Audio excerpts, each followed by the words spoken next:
विकारों को हमने शुद्ध करना है। और ये कब? जब उस मालिक के साथ जुड़े। जैसे एक कथा है कि ब्रह्मा जी ने जब इस जगत की, संसार की जब रचना करी, सोचने लगे कि संसार की रचना करें, तो सबसे पहले उन्होंने मनुष्य को बनाया, मानव को बनाया, इंसान को बनाया। जब इंसान की रचना करी तो वो तो ज्ञानवान था, और ज्ञानवान था वो तो उन्होंने तप किया, साधना की, मुक्ति को प्राप्त करें। जिस इंसानों की वो रचना करते थे वही तप करने चला जाता था और मुक्त हो जाता था।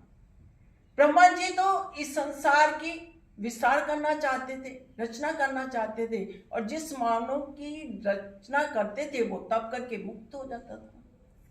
ब्रह्मा जी के पास बड़ी समस्या खड़ी हो गई, तो वो समस्या को लेकर भगवान जी के पास गए और भगवान जी से कहा कि बहुत बड़ी समस्या है कि जिन मानवों की रचना करता हूं इस संसार के विस्तार के लिए, तो वो तो तप करने चला जाता है और मुक्त हो जाता है।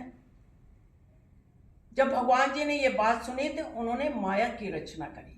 कहते हैं उन्होंने माया की रचना करी तो वो माया की बूटें जीव की इंद्रियों में डाल दी, और जब जीव की इंद्रियों में वो माया की बूंदें गई तो वो भोगों में मस्त हो गया, और भोगों में इतना आनंदित हो गया कि वो इतना तृप्ति नहीं होना चाहता था और ना ही वो छोड़ना चाहता था।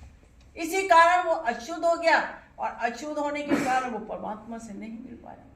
शुद्ध होएगा, भगवान के साथ जुड़ेगा, तभी वो परमात्मा से मिलकर एक होगा।